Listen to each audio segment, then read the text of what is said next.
1, 2, 3, 4.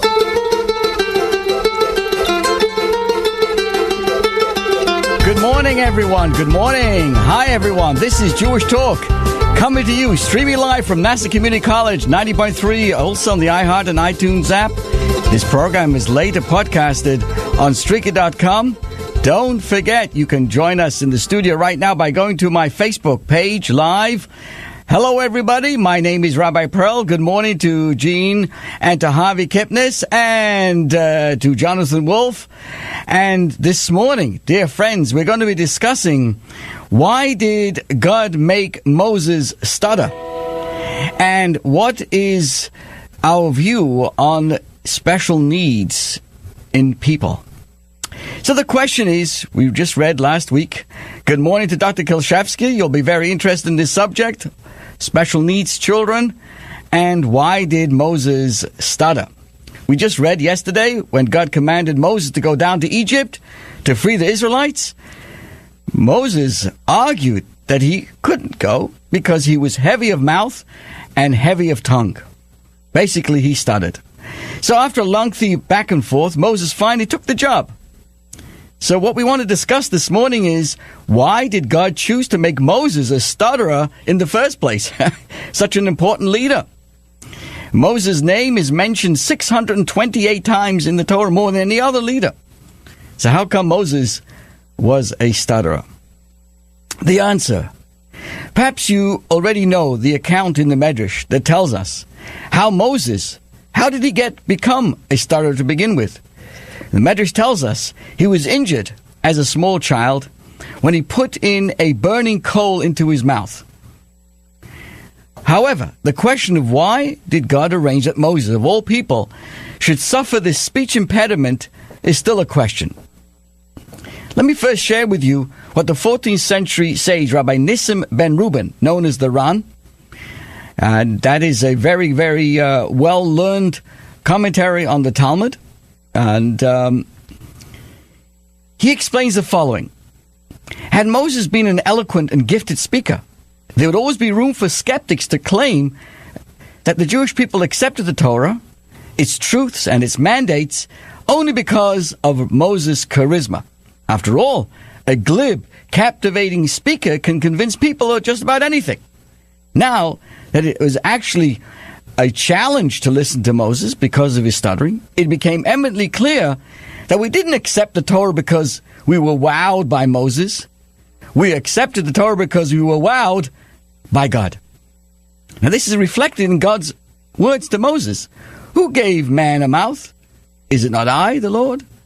God was telling him, yes, you have a hard time speaking, but that is not a reason not to take up this job. On the contrary, you have a handicap because I've selected you to take the job. Now, this coming Tuesday, January the 1st, 2019, also coincides with the 24th day of Teves. And this is the day when the first Chabad Rebbe passed away. It's his yahrzeit. And I'd like to share with you his thoughts on why Moses was less than perfect in his communication abilities. And he explains, Rabbi Shneur Zalman of Liadi, that actually, because of his speech impediment, this was a reflection of his special and lofty soul. You see, the Kabbalists explain that before God created our reality, known as the world of Tikkun, Olam HaTikkun, God first created a universe of extremes, where God's light shone with an ultimate intensity. So intense, there was nothing able to contain it, and nowhere to channel it. This world was known as the world of Tohu, Olam HaTohu. As you can imagine, because of its intensity, this Tohu broke down. And from its shattered remains, our imperfect yet sustainable universe of Tikkun was born. Most of us, according to the Kabbalah, possess the souls from the world of Tikkun.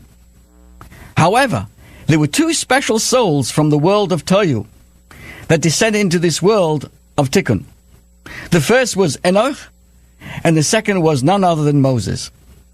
So as a Tohu soul, Moses had intense godly energy within him. He experienced things that no other human had ever experienced. However, he lacked the tools to bring them out.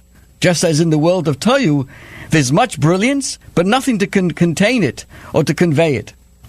Therefore, his stutter was just one manifestation of his unique soul.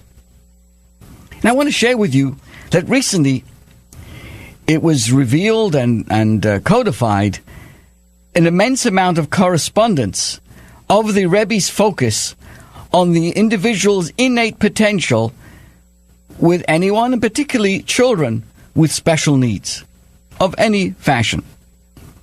So it was recently discovered a series of letters penned by the Rebbe, Rabbi Menachem Mendel Schneerson of righteous memory, that sheds new light on how the Rebbe focused on the special qualities of each and every individual, whatever situation they were in.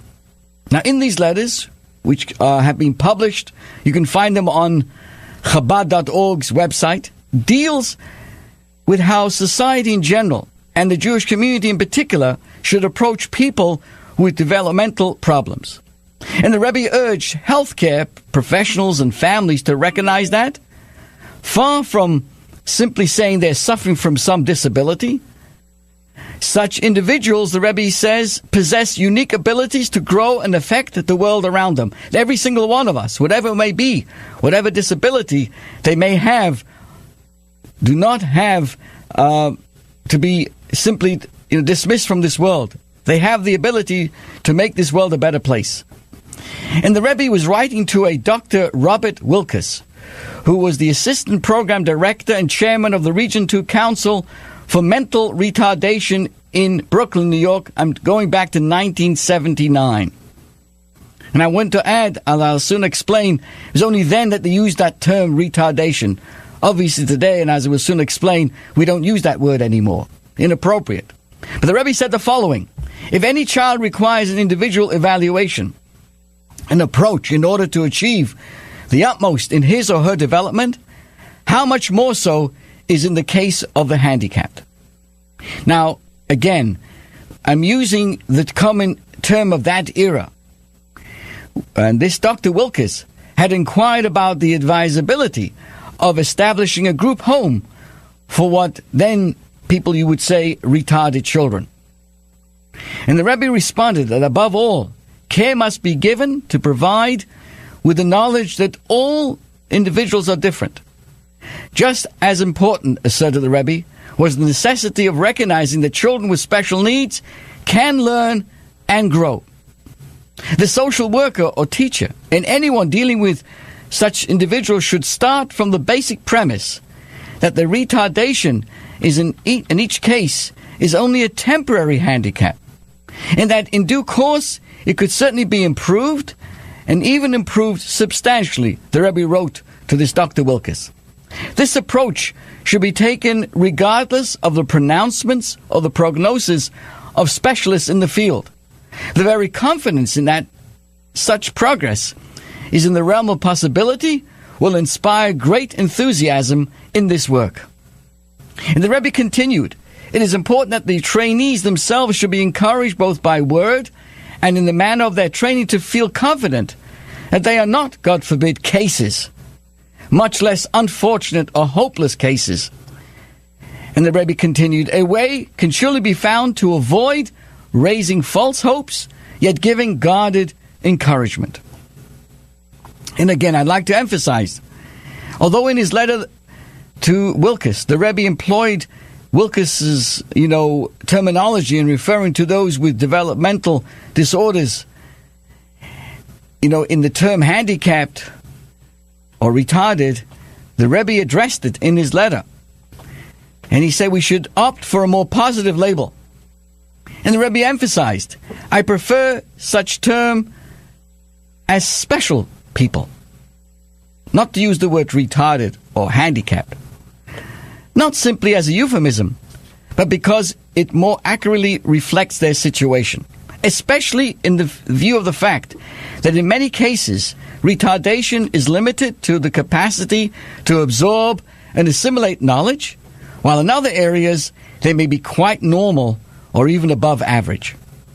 So until recently, these letters from the Rebbe were not known. It was only like a few people had this correspondence around the world, Jewish social workers and activists. But now it's become more clear and open how the Rebbe viewed this. So in his letters, the Rebbe was adamant that the special education curriculums for Jewish students, in this particular case, should include Jewish instruction. In 1989, I share with you, when a family of an autistic child came to see him during his Sunday morning distribution of dollars, which Rebbe would stand for hours, people would come by. So a family came with their autistic child. And the Rebbe said, emphasize that strength to the parents, strengthening the child's Jewish identity is a top priority for such a child. And the Rebbe said to this particular family, does he have a charity box in his room? The Rebbe asked the parents, before suggesting to them that its presence would be to their son's advantage. I also share with you an encounter which was captured on film, where the Rebbe explains to the parents that when one is handicapped in one area, he or she excels in another area. So while their son may not communicate well with human beings, the Rebbe told the parents his connection to God was like that of everyone else, but maybe even to a greater degree. I'm aware that there are great rabbis. If a child with Down syndrome would walk into their room, into their yeshiva or into their school, they would stand up to honor such a child. Because such a child may be lacking in one area, but their connection to God or her connection to God may even be greater than all of us. So in this correspondence, the Rebbe expanded on the idea even more of the importance of adding Jewish education. Because if the child is involved in Jewish education and activities, the Rebbe writes, and not in some general peripheral way, but in a regular, tangible way, such as the actual performance of mitzvahs, customs, and traditions, this would give the child or the person a sense of belonging and attachment, and a firm anchor to hold on, whether consciously or subconsciously. In our Chabad of Mineola, we've had many bar and bat mitzvahs for boys and girls with special needs. Never thinking because they couldn't read the Torah, they couldn't make the blessings, the boy, or hard to put on tefillin, somehow was less obligated or less wanted and less given the opportunity. Now, Dr. Reuven Feuerstein, he's a psychiatrist who developed the theory of structural cognitive modifiability, I hope I'm saying that right, which holds that every individual holds an innate capacity to adapt to their surroundings through cognitive meditation, said that the Rebbe's positive views on these children greatly influenced his approach. And he says that the Rebbe ingrained in me the belief in the power of a human being to encompass a world of possibilities. Throughout the years, the Rebbe would send me patients that I thought of as incurable. The Rebbe encouraged me to take them on and constantly reminded me that every individual, whatever needs that they may have, should be given the opportunity to be cured.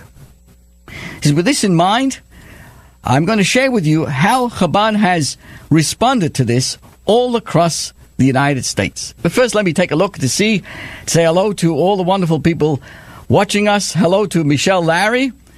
And Dr. Kilshevsky is fooling me. He tells me he's in Roslyn now. First he tells me he's in Connecticut, then he tells me he's in Vermont. Sometimes he's in Merrick. I don't know. They have to finally find some place to live in one continuous manner. So, Larry, thanks, Larry, from, Larry Polanetsky. Nice to hear from you again, all the way from Queens. Jeff Goods has joined us. Mark Fleischer from Israel. Wow. Mark, Shalom Aleichem. Sandy Gerson is here. Good morning. Lynn Payton has joined us. Dr. Lisa Rosenberg. Boker Tov, Rabbi. Nice to hear from you, Doctor. Gail Cole, good morning to you. Let's see, who else do we have? Jean, one of our wonderful viewers and listeners, is an employee at the AHRC, and I've seen you, Jean, in action, taking care of those wonderful men and women with special needs. Yes, you have a special place for that. Gail tells us, this is all on Facebook, my friends. You can go to our Facebook Live and watch us in the station and see the wonderful words being shared with everybody. I hope that she has a cousin who has a very bad stutter. But nevertheless, as we're learning today, that we know this has a great recognition for us. We do not take for granted anyone under those circumstances. So let me tell you what Chabad has done and continues to do with these issues. And of course, Louis Pushkin, all the way from South Carolina, has joined us. I can't believe this. So here's the story. There's an organization called the Friendship Circle. These a whole operation here throughout many Chabads throughout the United States and here on Long Island, as I'll soon explain, have what is known as friendship circles. And this is special friendships for special children. You see, there was this problem. Teens naturally tend to be self-absorbed, obsessed, worrying, am I too fat? Am I too skinny? Am I a nerd? Am I too short? Am I too tall? Now, how do we help young teenagers come out of themselves and live up to Hillel's famous words, if I'm only for myself, what am I? A life that's too wrapped around oneself is hardly a life. How do we implant altruism in the me generation, where the natural teen self-conscious merges with having all that we want, faster and easier and glitzier, internet, cable, cell phone, MTVs, Game Boys, wired generation. So how do we develop a good old-fashioned virtues of caring, helping, and giving for today's teens, who often feel alienated, angry, all kinds of things, to see themselves making a difference in the lives and communities around them? On the other hand, when we're dealing with special needs children, everybody wants to belong, to be loved, appreciated, someone to laugh and fool around with. But if you have seizures, drool, or in a wheelchair, or any kind of awkward or slow because you have Down syndromes, to find a true friend can be pretty hard. How do we put this together? And the Ethics of Our Fathers tells us that don't judge the vessel by its outer appearance, but by what's inside of it. But that's a point easier to spout than to practice. We often find it awkward to approach someone who's a little different. Most of us want to reach out, but feel intimidated. So parents with children with special needs experience countless episodes of pain and embarrassment as their kids are stared at and made to feel different and inferior. So finding a safe haven for friendship and social activities can be very daunting. So what's the solution? Teens, my friends, need a purpose. Special kids need friendship and acceptance. So a circle was born. And I want to share with you the founder of the friendship circles here in the United States of America that came specifically in response to the Rebbe's, I could say, uplifting view of how we would interact with children or adults with special needs. This was none other than Basi Shem Tov, a young mother, a Chabad emissary in suburban Detroit. She had this idea, a simple idea, no big deal. In 1995, she gathered 8 teen volunteers, paired them up with 8 special needs children she knew of, to give these socially limited kids an outlet and their mothers a break. Sometimes something very simple can be just right. With the right nurturing, it can work and grow exponentially. Guess what? This small circle, this simple good idea grew and grew. And today it's known as the Friendship Circle. It now operates its own state-of-the-art educational and therapeutic center in West Bloomfield, Michigan. The Michigan program has over 400 teen volunteers and serves close to 200 special needs families. Over 80 Chabad centers around the globe have picked up this good idea and sponsor their own friendship circles. And I'm happy to share with you, dear friends, here on Long Island, We have 7 such friendship circles, ranging in size from a handful of kids and volunteers to fully blown organizations and facilities similar to the pioneering Michigan model.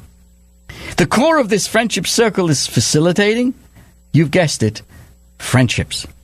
It began by pairing children with special needs with a volunteer friend who receive careful and I would say guidance and support. The volunteers aren't thrown into overwhelming experiences, but guided and mentored.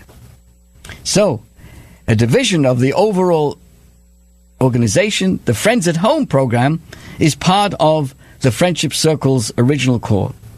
And here on Long Island, volunteers visit and play with children in their own familiar home environment, sharing friendship, fun through simple activities like reading stories and baking and coloring and going for a walk or playing in the yard. Maybe not a big deal for most children, but really enormous, my friends, for special kids. The joy of a buddy hanging out with is often missed for special needs children. Many of the interactions are often with adult therapists, and the family gets a needed respite and a chance to recharge or focus more attention on the other children of the family. So, my friends, we believe that God never sends us a challenge we cannot take on. That all these challenges are meant only to take us higher and further than we could achieve without them. And that with each challenge, the Almighty God provides the strength that we need to overcome it. One can ask about the soul of such a child, of a special needs child. As our original question was, why did God make Moses, the most famous leader for all times? How did he come to stutter? You can ask. How did this? You see, before this child was conceived, his or her soul stood in a lofty place of souls, higher than even angels, basking in serene spiritual ecstasy, beyond any pleasure we can imagine in this material world. So why did this soul choose to leave that paradise, descend into a physical body in a world full of pain and confusion? What could that soul accomplish here?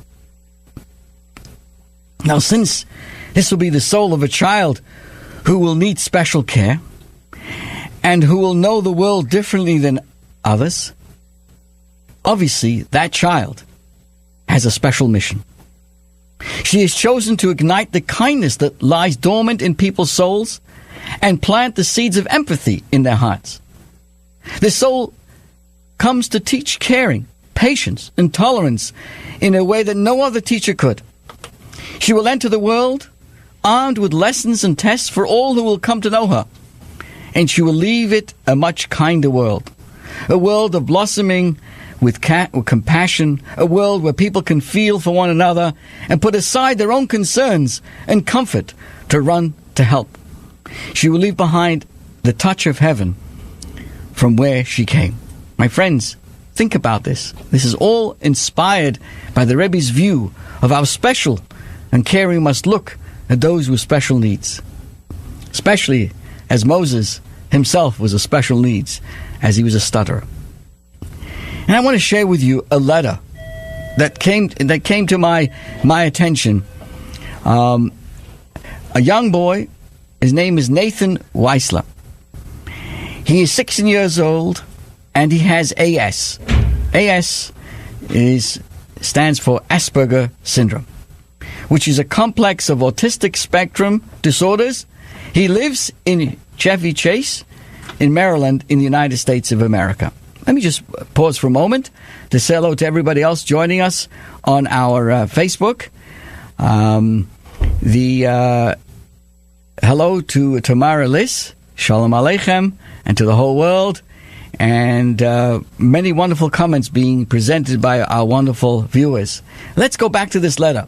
This is from a 16-year-old boy, goes back to September 21, 2009. And he writes, the most rewarding aspect of having AS, which is Asperger's syndrome, is the strong sense of morality and honesty that is part of the deal, so to speak. However, on the negative side, the most frustrating aspect is the sense of social isolation that comes along with it. The community has supported me in a great deal. However, there's a lot more that must be and can be done. I'd like to say, parenthetically, I'd like to add here that we are honored in our Chabad house in Mineola to have the presence of Dr. Stephen Shaw, who is an adjunct professor at Adelphi University. This doctor, who himself is on the spectrum of Asperger's, has a PhD, and literally travels the world. If he's not with us in Mineola, he's somewhere all over the world. I'm talking about literally all over the world. Middle Eastern countries, European countries, Western Europe, Eastern Europe, always being called upon to share his experience of someone with Asperger's, and is able and accomplish so much as a PhD and a professor, an expert in this area. So back to this young man. For instance, the 16-year-old writes, the community should overall be more trusting of those with disabilities. For instance, it is wrong to assume that someone on the autism spectrum or any other disability cannot do anything simply because of the way God made them. Delving a bit beyond, beneath the iceberg, it is wrong to let buried prejudices and biases lead you to the conclusion that a special needs individual is incapable simply because he or she has special needs. In other words, my friends, the concept of B'Tselem Elokim, that all people are created in the image of God, which is central to Jewish thought, is a vital outlet and must be underlined for everybody, and especially special needs individuals. This is the biggest mistake, this young man says, people have made in treating me and many others like me. Everyone can improve on this point, whether it's parents, teachers, and even kids. On the positive side, however many different people have made me feel trusted. And he shares with us. For instance, my parents permit me to take a long-distance train and bus trips alone to visit family. He also writes with great pride, at my synagogue, at my shul, I've been permitted to teach classes, to give a Dvar Torah, to give a word of Torah. And finally, 3 changes within the community I would like to see included, says this young man. Making a greater effort to include kids and teens with special needs wherever possible. Number 2, he shares with us, never assume that teens can't participate in certain activities simply because they have special needs. If you're truly concerned about their ability to handle a certain situation, talk to them privately. Don't embarrass them. And lastly, and most importantly, take kids and teens and adults with AS or any other special needs, take them seriously. Listen to them. This will go a long way towards improving things for everyone. Of course, it's not really so simple that these changes will improve everything, but this is a good, extraordinary beginning. We must take these and similar approaches in improving life for special needs individuals. We must always remember that we all want to be recognized, be created for the B'Tselem Elokim, all created in the image of God, and here to help repair the world. This is your host, Rabbi Pearl. Don't forget, have a wonderful week and a good year. And until next week, sei gesund and all the best.